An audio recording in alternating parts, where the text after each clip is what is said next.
Olá, povo de Deus, quinta-feira da primeira semana do Advento, 2 de dezembro de 2021. A nossa reflexão de hoje é a partir de Isaías 26, de 1 a 6, e de Mateus 7, 21, 24 a 27. Naquele dia, cantarão este canto em Judá, uma cidade fortificada é a nossa segurança. O Senhor cercou-a de muros e antemuro. Abri as suas portas para que entre um povo justo, cumpridor da palavra, firme em seu propósito. E tu lhe conservarás a paz, porque confia em ti. Esperai no Senhor por todos os tempos. O Senhor é a rocha eterna. Ele derrubou os que habitam no alto. Há de humilhar a cidade orgulhosa, deitando-a por terra, até fazê-la beijar o chão. Hão de pisá-la os pés dos pobres, as passadas dos humildes. Temos uma sequência de hinos de vitória em Isaías. E no de hoje há uma contraposição entre a cidade fortificada e a cidade orgulhosa. A história é um conflito entre o projeto de Deus junto com seus aliados e o projeto dos homens autossuficientes que se opõem a Deus. Ele quer construir a cidade justa, expressão de uma sociedade fraterna. Os autossuficientes, porém, acabam construindo uma cidade injusta, expressão de uma sociedade corrompida. A ação de Javé se transforma, então, em julgamento e destruição da cidade orgulhosa para edificar no lugar dela a cidade da justiça. Os pobres e oprimidos, verdadeiro povo que confia em Javé, cantam de alegria, pisando sobre as ruínas da cidade orgulhosa.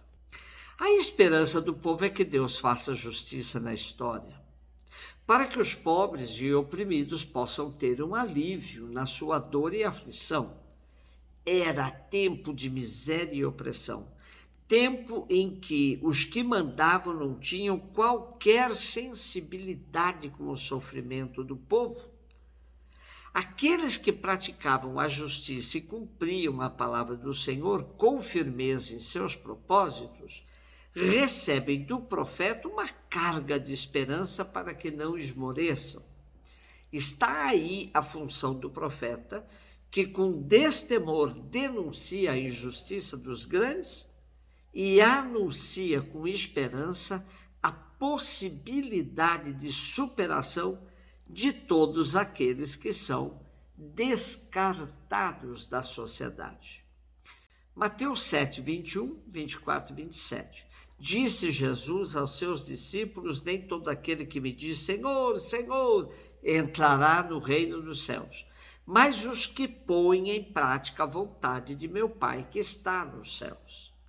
Portanto, quem ouve estas minhas palavras e as põe em prática é como um homem prudente que construiu sua casa sobre a rocha. Caiu a chuva, vieram as enchentes, os ventos deram contra a casa, mas a casa não caiu porque estava construída sobre a rocha. Por outro lado, quem ouve estas minhas palavras e não as põe em prática é como um homem sem juízo que construiu sua casa sobre a areia. Caiu a chuva, vieram as enchentes, os ventos sopraram, deram contra a casa e a casa caiu, e sua ruína foi completa. Os versículos de Mateus hoje fazem parte do final do grande sermão da montanha, que começou lá no capítulo 5 com as bem-aventuranças.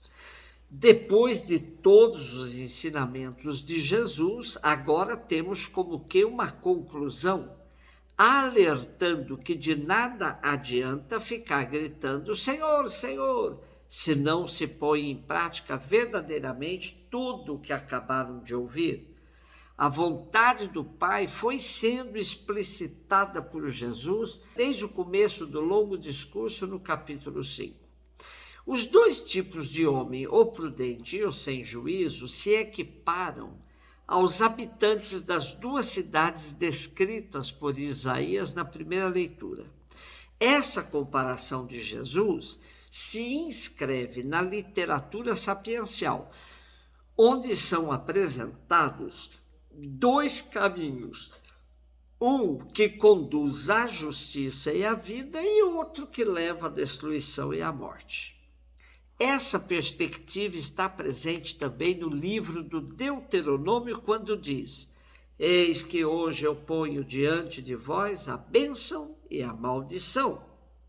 A bênção quando cumprirdes os mandamentos do Senhor vosso Deus, que hoje vos mando. Porém, a maldição, se não cumprirdes os mandamentos do Senhor vosso Deus, e vos desviardes do caminho que hoje vos ordeno para seguirdes outros deuses que não conhecestes. Aí está a perspectiva de fundo da comparação que Jesus faz entre o prudente e o sem juízo. Também temos a crítica aos falsos profetas feita por Ezequiel, quando afirma: basta alguém construir um muro que eles logo vêm cobrir de reboco. Dize a estes que cobrem de reboco o muro que ele vai cair. Virá uma tromba d'água, cairão pedras de granizo, um vendaval desencadeará e o muro vai cair.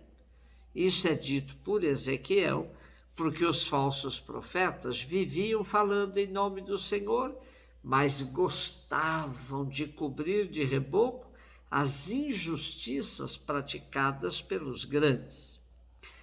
Jesus, como profeta que era, se enquadra perfeitamente nesta perspectiva e chama a atenção para que ponham em prática a palavra ouvida. Do contrário, em vão tentarão edificar suas casas. Construamos, pois, nossa casa sobre a rocha, que é o próprio Cristo e a sua palavra, o seu projeto de reino, pois somente assim teremos certeza de que estamos seguindo a vontade de Deus e não sucumbiremos frente às tempestades, aos vendavais da história. Ensinamentos de Jesus. Eu convido vocês a lerem Mateus, capítulo 5, até o 7º. A gente tem aí, nesse longo discurso chamado Sermão da Montanha, uma espécie de releitura que Jesus faz do Primeiro Testamento. Várias vezes ele diz: ouvistes o que foi dito, eu, porém, vos digo. É uma releitura que Jesus faz. E como ele diz, não é para acabar com a lei, mas é para levá-la à perfeição. Significa: saiam das aparências do cumprimento da lei e internalizem a lei para que ela seja cumprida na sua plenitude e não somente com a hipocrisia que era característica, sobretudo dos fariseus, que tanto falavam da lei, mas não a cumpriam. Então leiam, eu insisto com vocês, Mateus capítulo 5 até o 7º. É pouca coisa, 5, 6, 7. E vocês vão perceber nesse discurso de Jesus uma releitura do Antigo, do Primeiro Testamento, de uma maneira brilhante. E a gente entende a proposta do Evangelho de Mateus. Leiam com carinho. Um beijo no seu coração.